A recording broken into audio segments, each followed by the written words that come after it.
Hello everyone, I'm George Martin and welcome back to my channel.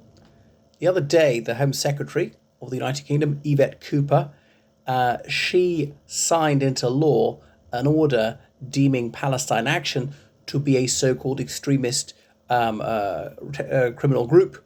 And now she didn't actually use the word terrorist, but she put it in the same category as Hamas, Al-Qaeda, and so on. So therefore, this organization is unlawful in any guise. Even they rename themselves, it's still unlawful to belong to it. Attracts a sentences up to 14 years in prison, even if you didn't do any harm.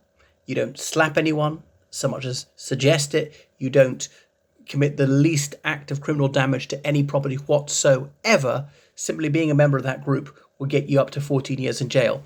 In practice, I know this never ever happened. Now, I mean, I am for stiff sentencing for people who are genuinely terrorists, especially as an Irishman. I know this. The troubles could have been prevented if terrorists were given life imprisonment without possibility of parole at the beginning of the troubles in 1969. And this just never come out. Because when they were let out, they almost always went back to violent crime.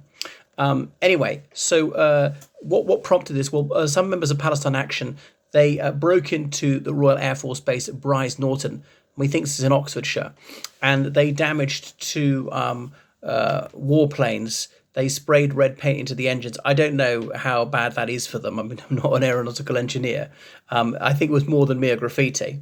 So I agree that was a criminal action. They shouldn't have done that. Trespass is usually not criminal, and military bases, certain designated sites, it is. More or less, also vandalizing things, that's a crime in itself, particularly these very expensive airframes. These things can cost over £100 million. And the United Kingdom needs a defense capability. You know, there's the war in Ukraine with Russia making all these bloodthirsty threats against the United Kingdom about a nuclear launch. Could the UK be dragged into this attack on Iran? I really hope not. But every country is entitled to have its armed forces and a strong defence, and the United Kingdom needs that. So this is actually defending these people as well. Okay, they might be pacifists, whatever, fine, but they're not entitled to do that. So I would give them a firm sentence for something like that.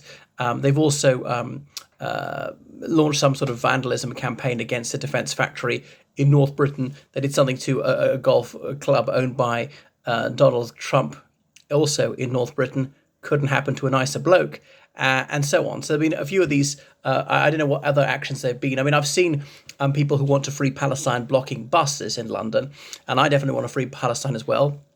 It would really hack me off if I couldn't get where I needed to go because these people were there playing their musical instruments in the middle of the street.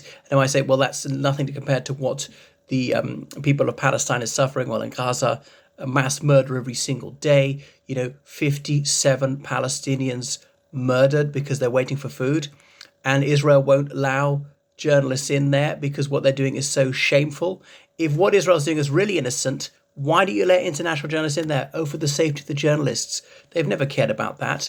The IDF has murdered 230 journalists in Gaza since the beginning of the war, most of them Palestinian. It's absolute nonsense. Being a war correspondent is a dangerous job. You know that. So these foreign journalists, they choose to go there. They're doing so at their own risk. It's, not the IDF's not to blame if they get killed in the crossfire or whatever. So it's nothing to do that. It's because they don't want the truth to be told because it's so utterly shameful what they're doing. And so on. Okay, so yeah, I agree that this campaign of vandalism is not on. But to put them on the same list as Al-Qaeda is surely hyperbole. I mean, they're not that bad. They've not killed a single person. They've not attempted to do so. They've not threatened to do so. They've not injured anybody, assaulted anybody, harassed anybody, anything like that. They have damaged property, and yes, that's wrong. But we got to have some sense of proportion here. This is using a sledgehammer to crack a nut. So it's wrong. I mean, if people blocking roads is absolutely not on. If you want to stand beside the road, do your bit. But you see how peaceful protest is criminalized, people trying to save children, human rights activists chanting their slogans, showing their images, speaking to people. That's criminalized, an unlimited fine for being a children's defender, whereas murder is committed by the state, paid for by the taxpayer, facilitated by the state, and those who commit murder, they are promoted, they are rewarded, they are loaded with honours, certificates of merit and appreciation, job titles, fat pensions, no doubt knighthoods, dameships, peerages, so forth. Wow, it's absolutely repugnant. This moral topsy turvydom. Goodness, so that's how they are just becoming illegal and so on.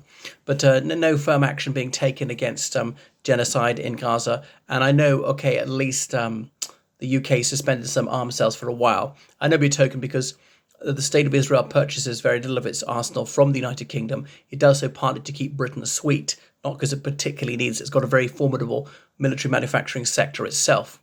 But then the UK would not at least be complicit in this. All these people shot dead. If it saved even a single life, that'd be worth it many, many times over. And I'm glad that the United Kingdom has at least sanctioned a couple of Israeli government ministers who've been particularly bloodthirsty in their pronouncements. My goodness. So Palestine Action, whilst I very much disapprove of what some of they've done, it's to suggest that they're on the same level of Al Qaeda, which murdered 3,000 people in one day alone, who would happily have murdered tenfold that number. Wanted to oppress people by imposing Sharia law all over, wanted to launch these wars of aggression, subjugate us, bring us back to some medieval theocracy. It's really preposterous to say that this multiracial, anti-racist group, secular group, is on the same level as that. And this is the danger about politicians engaging all this macho posturing, talking tough, that overreact to these things. Is also Yvette Cooper diverting attention from all her failures. It's misdirection. Smash the cans, stop the boats hasn't worked. Illegal immigration is going up and up. And so then she has to use this as a decoy. There's one area where she can seem to be so-called succeed. And it's not even just belonging to this group is punishable up to 14 years in prison. So evangelizing for any sense, supporting in any wise, and you can be deprived of your freedom for up to 14 years. So it's very worrying that civil liberty is being curbed in such an excessive manner like that.